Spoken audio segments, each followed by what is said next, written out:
안녕하세요. 저는 원호원 건축 대표 최욱이라고 합니다. 저희 사무실은 눈이 닿는 부분, 그 다음에 손이 닿는 부분, 발이 닿는 부분, 그리고 마음이 가는 부분을 디자인하고 있는 사무실입니다.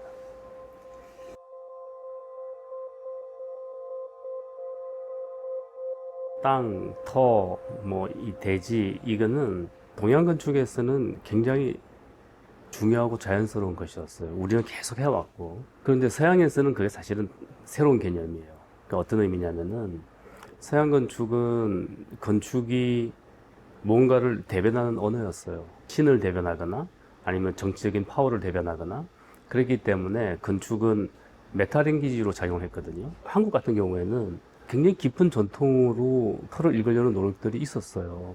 그러니까 그게 단순히 터의 문제가 아니라 우리가 뭐 시종마을도 있었고 사람이나 농업이나 바람이나 근데 이제 서양에서는 이제 막 그거를 눈을 뜨고 있는 단계죠. 우리한테 깊이 있게 내려오고 있는 문화적인 면을 우리가 잘 가져오면 좋을 것 같아요. 그러니까 서양 건축은 굉장히 이게 파사드 건축이라 금연이 무지하게 약합니다. 터에 대해서 다 같이 동감을 하는 거고 땅에 대해서 동감을 하는 거죠. 그러니까 서양 건축에서는 새로운 테마를 발견한 거예요. 근데 우리한테는 새로운 테마가 아니라 굉장히 오랫동안 전통이에요. 예.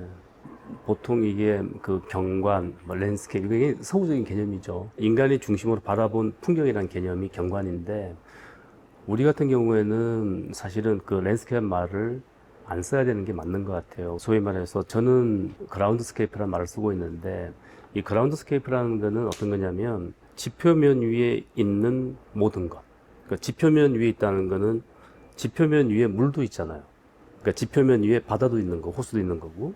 그러면은 거기에 뭐 움직이는 것, 미생물, 식생, 물고기 다 포함되는 거죠. 거기에 사람도 포함될 수 있고 문화도 포함되고 뭐 다 포함되는 거죠. 그런 포괄적인 개념에서 사실은 우리가 경관을 다뤄야 되는 거는 당연한 일인 것 같습니다. 그래서 서양에서 이야기하는 랜드스케이프보다 우리는 포괄적인 개념을 갖고 있었고 그거를 잊지 않는 게 굉장히 중요하다고 생각합니다.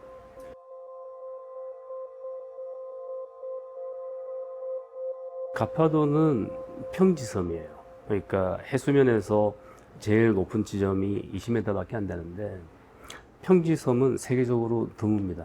그러니까 왜냐하면 섬이라는 거는 화산작용에 의해서 생겨나기 때문에 대부분 이게 산으로 이루어져 있는데 가파도가 평지섬이에요.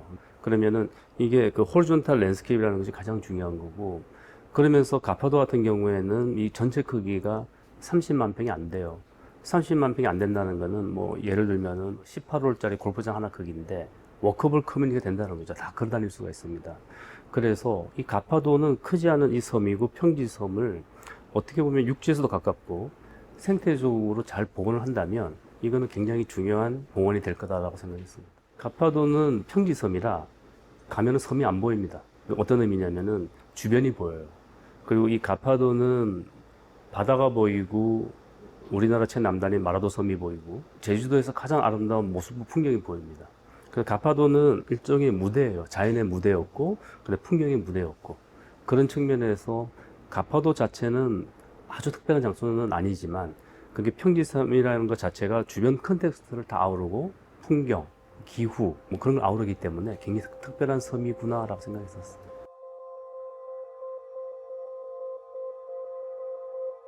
원홀리 리더를 해 나가는 과정에서 제가 제일 중요하게 생각했던 거는 1년 12달의 풍경이었어요. 가파도의 풍경이라고 하는 거는 우리가 뭐 눈으로 보이는 풍경이 있을 거고 첫 번째로 지표면에 풍경이 있을 거고 그게 뭐 5월이면 청보리가 피고 가을이면 갈대가 있을 거고 평지섬이기 때문에 바다에 풍부한 이제 생물이 있는데 바다 풍경도 굉장히 중요한 거죠. 그래서 1년 12달의 풍경을 우리가 알고 그 다음에 이게 정주민이 150명밖에 안 되는데 외지인이 많이 오면은 이 섬은 망가지는 거예요. 지금 너무 많이 오기 때문에 망가지고 있는데 정주민의 3배 이상을 넘어가면은 이 섬은 망가집니다. 그래서 외지인을 적절하게 올 수 있는 밀도 조절이 되게 중요한데 밀도 조절을 위해서 우리가 어떤 건축물을 어떤 규모로 만들어낼 건가가 중요한 거고 그렇기 때문에 우리가 해야 될 계획 그 다음에 마을의 풍경 그 다음에 생업의 풍경 이런 것들 다 이제 조사를 한 거죠. 이야기했듯이 리니어하게 우리가 쭉 나열하잖아요. 시간 순서대로.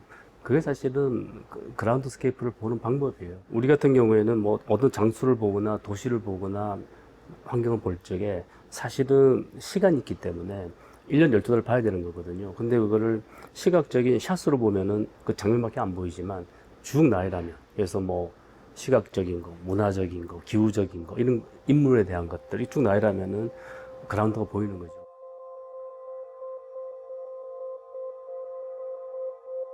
우리가 마스터 플랜에 의해서 프로젝트를 만들어낼 수도 있지만, 저는 사실은 이 프로젝트 같은 경우에는 마스터 플랜이 불가능하다고 봤어요. 왜냐하면은 관주도 프로젝트이지만 시나리오 플래닝이라고 상황에 따라서 우리가 접근해 가는 방식.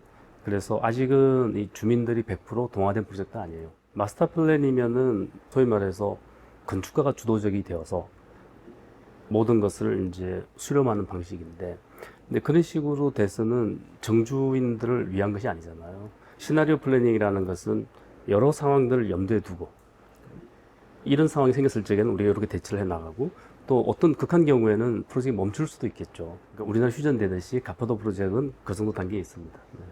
가장 중요한 거는 이게 27만 평밖에 안 되는 작은 섬에 항구가 두 개가 있습니다. 항구가 두 개가 있는데 그 항구와 항구를 잇는 가운데 길이 있을 거잖아요. 이 가운데 길을 좀 활성화시키면 27만 평 나머지 부분들은 생태를 보존할 수 있는 전혀 찬스가 생길 거다라는 게 가장 중요했었어요. 그래서 마을 입구에는 마을 이미지를 만들어낼 수 있는 마을 사람들한테 그늘을 만들어낼 수 있는 뭐 쉘터가 필요할 거고, 어업센터가 있는 반대면에는 창고가 무지하게 많은데 창고를 정비할 수 있는 어업센터가 필요할 거고, 그럼 이 어업센터에서는 수산물들을 뭐 가공하고 생산해서 좋은 가격에 서울에 팔 수 있으면 수익이 생기잖아요. 수익이 생겨야 젊은 애들이 들어오는 겁니다. 그러면 젊은 애들이 들어와야 이 마을은 지속 가능한 거죠. 그러니까 그런 시나리오 플래닝을 세우는 거죠. 그 당시 제가 가파도를 쳐다봤을 때 인구가 150명이 안 됐었어요. 그러면은 이 인구를 어떻게 지속할 거냐가 제일 중요했고, 인구의 문제라기보다는 노령화가 제일 문제였습니다. 그분들이 평균 나이가 70대 이상이었기 때문에 이 섬은 20년 되면 없어질 섬이에요.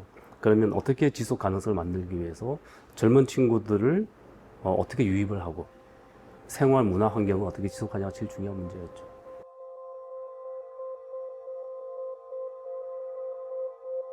이 건축이 지속 가능하려면은 거기 사는 분들이 노인들인데, 노인들이 손쉽게 고쳐야 될 거잖아요. 우리가 손대는 거는 쉽게 고쳐야 된다. 쉬운 재료를 써야 된다. 그래야 그 지속 가능성이 된다. 그래서 굉장히 간단한 것에서부터 출발을 하는 거고요. 실질적으로 그 섬의 문화적인 어떤 혜택을 주기는 굉장히 어렵습니다. 어떻게 보면은 만들어내기 어렵고, 섬의 섬이니까. 예를 들어서 콘크리트 한번 치려면은 콘크리트가 배를 타고 와야 됩니다. 그럼에도 불구하고 일부분들이 저희가 그 완성을 시켰잖아요. 이 건축물이 아름다운 건축물이 아니라 최소한의 구조물이에요. 그러니까 관 프로젝트라 최소한의 비용이 있었고, 이 마을의 생태를 우리가 흔들지 말아야 되는 거고, 그 다음에 노인들이 고칠 수 있어야 되고, 이런 것들을 고려해서 만든 진정성이 저는 가파도 프로젝트의 가장 중요한 차별점이 아닌가 싶습니다.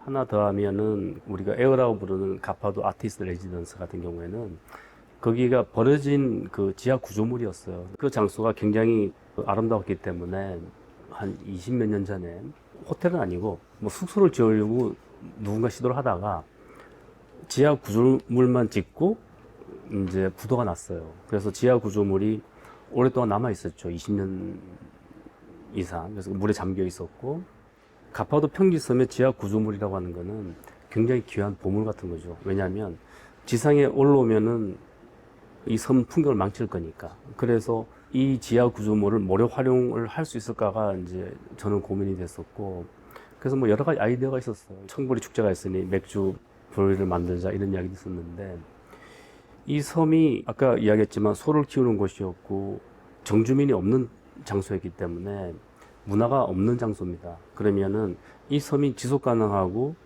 또 젊은이들이 오려면은 자부심이 굉장히 중요하잖아요.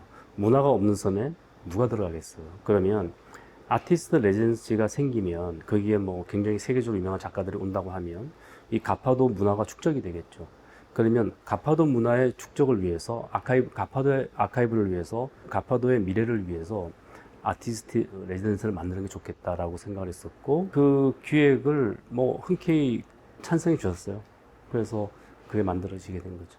그래서 아티스트들한테는 굉장히 특별한 공간이었고 근데 그게 이제 장애인 엘리베이터가 있어서 탑처럼 이게 이 엘리베이터가 뭐 좀 올라가 있는데 마을 노인들이 이게 준공이 되고 나서 그게 올라가 보셨어요. 그때 이분들 우리 동네가 이렇게 생겼구나 처음 보신 거예요. 높은 건물이 거의 없기 때문에.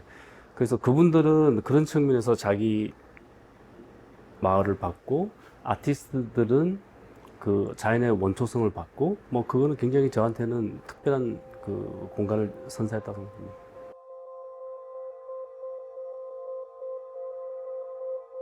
긍정적으로 바뀌었든 혹은 뭐 부정적인 면이 있든 가파도 풍경 굉장히 많이 변했습니다, 지금. 왜냐하면 외지로부터 들어온 인구가 굉장히 많이 늘었어요. 그래서 이제 이게 저는 사실은 안 좋은 면이라고 생각을 하는데 마을 주민들한테는 어떻게 보면은 뭔가 다르게 자기 장소를 바라볼 수 있는 계기가 되는 건 분명할 겁니다. 그렇기 때문에 지금 환경에서는 마을 사람들의 라이프가 완전히 달라졌다고 생각이 들고 근데 그게 이제 저는 뭐 긍정도 아니고 부정도 아니에요. 다만 이게 캄다운 되고 시간이 지나서 성숙이 되어서 그 다음 단계에 이제 우리의 프로세스가 있겠죠. 그래서 그게 조금 더 만들어진다고 하면 좋을 것 같다는 생각을 합니다. 과거를 무엇을 남겨놔야 되고 미래를 위해서 지금 단계에서 뭘 해야 되고 혹은 지금 단계에서 못하는 거를 미래를 위해서 남겨놔야 되고 그거는 중요한 일이죠. 건축은 꽃꽂이가 아니라고 생각을 해요. 여기 있는 걸 일로 옮기고 그게 아니라 농사 짓는 문제죠. 그 땅에서 땅을 잘 보고 아까 그라운드스케이프 이야기했지만 문화를 잘 보고 그래서 어떻게 보면은 물을 주듯이 보살펴서 거기서 피어나는 게 뭔가를 봐야 되는 거기 때문에 가파도의 장점을 딴 데 옮겨간다? 그건 있을 수 없는 일이고 다만 가파도 프로젝트에서는 그 땅이나 사람들이나 오랫동안 변천해 왔던 그 시간대를 우리가 기록하고 보존에 노력을 했고 지금 할 수 있는 부분에 기여를 했다는 거가 중요한 거고 만약에 딴 장소에서도 그런 작업을 해야 된다고 생각을 하고 원원 같은 경우에는 모든 작업들을 그런 식으로 하고 있습니다.